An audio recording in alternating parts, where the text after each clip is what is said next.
First, maybe I want to take a Finnish hat on me before I'm taking the Peace International hat on me.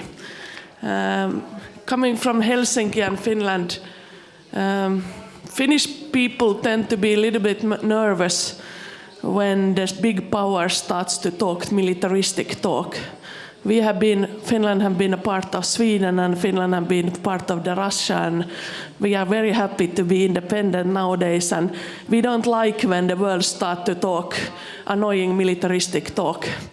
And I think that was one of the reasons why Finnish people and Finland did a huge job for 40 years ago when we wanted that the Conference on European Security and cooperation would be a success.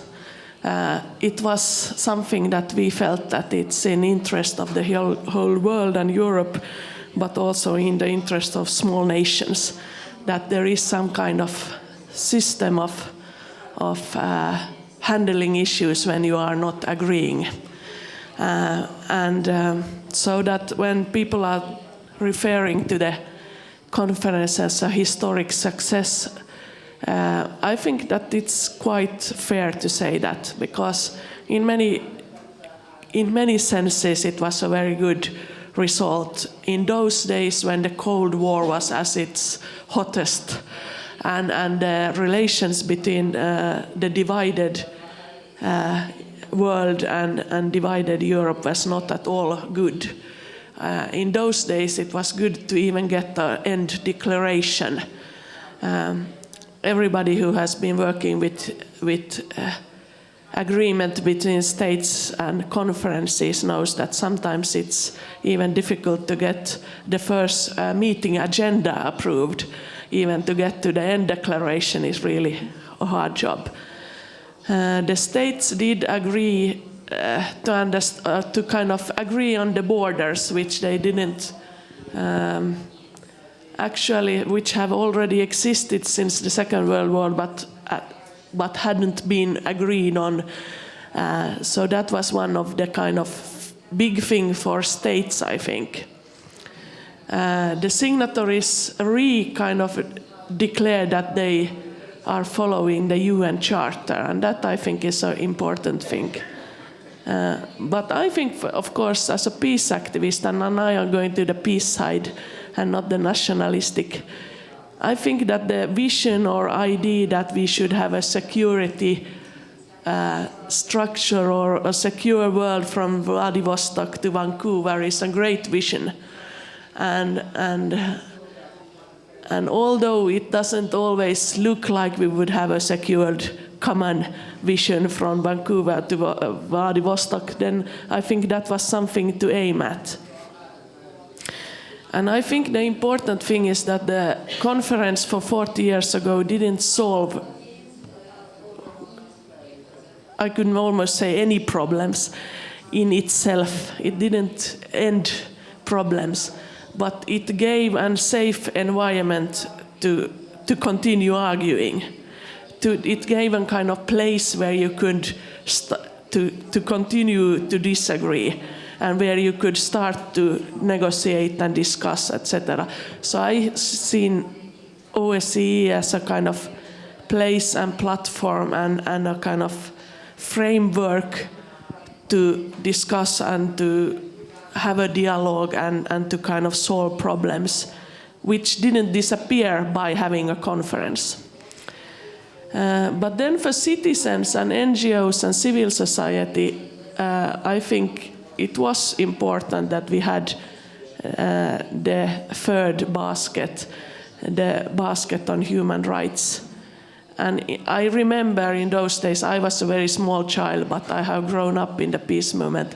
People were really cynical about the human rights side. They said that, okay, when the governments are thinking it's important to have this border issue cleared and all these negotiations on military things, that the human rights issue is only some kind of window washing or something like that. And I don't think many people kind of thought that it would be something real. in its content. But still, I think that was one of the frameworks in the process that gave the civil society a place to be and to do and to participate in the OSCE work. And I think that's make it more strong than if it's only would been on military issues or borders, etc. It created, there was this Moscow Helsinki group founded quite soon after the Helsinki conference. It created the International Helsinki Federation of Organizations. I have to say on behalf of my own country, Finland is so cautious also. So actually in Helsinki, the Helsinki Foundation was very late, only in 80s found. But I mean, there come these organizations around Europe that started to have dialogue with each other, without the states, but directly to each other.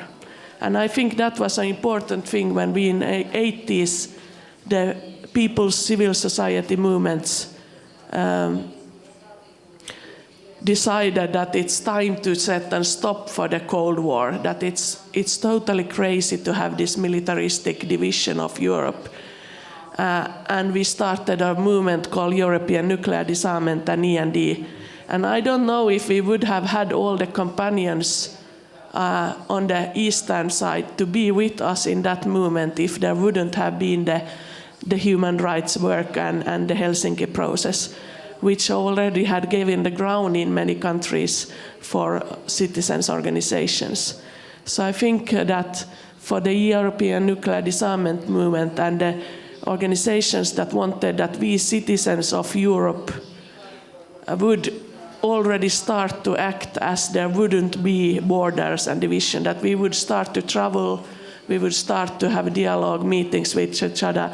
That wouldn't have been possible if we wouldn't have had the conference and the Helsinki process from 70s. This is about the history. I also think that it's our important thing is now to look what we have today. I think that in many of our, at least this is true in Finland, that OSCE is not getting very much good credit. People are very critical that they don't hear what they are doing. They don't produce this kind of sexy materials on peace processes as some other more dynamic organizations do. And people don't actually know what's happening in the organization. And it's not the kind of most important politicians who are chosen to be in the OSCE boards. So I think there is some problem in how the organizations is doing its PR work. But it's also possible that it's also some problem in how they do their work, that it's not only the PR. And that's something that I hope that we, during these days, that we come to also some ideas how to develop the organization. Because we always say how, I think everybody in this room agree that UN is not perfect. The UN is having very much faults, and we are very often very critical about UN, but still we have to admit that there is not very much better than UN existing. So we should somehow live with UN and try to develop it. And I think that's the same with the OSCE, that we should kind of try to develop it to be more effective and better and be modern in our time, and to kind of answer the questions and problems we have today. And I think one of the issues is what Ingeborg Brents were trying to take up during the last session, and that's that I think that we should need in the processes of peace and security more women overall in all countries, and it doesn't happen by themselves, it has to be actively promoted. I think there is a need of generation change in many cases, that there is young people who maybe look at the security challenges in a new way. I have to say, when I have looked at last day's debate in Finland, it's not only the generals who fight the old war, but also some of the media people fight old wars. And some of us activists are fighting old wars. So we need new people who don't look how it has been, but looking in the future. I think we would need a strong civil society input on every level. And I think I end that, but I think that the citizens' dialogue, which I kind of think that this is also about, that we whatever happened, continue the discussions between civil society actors among themselves. Thank you.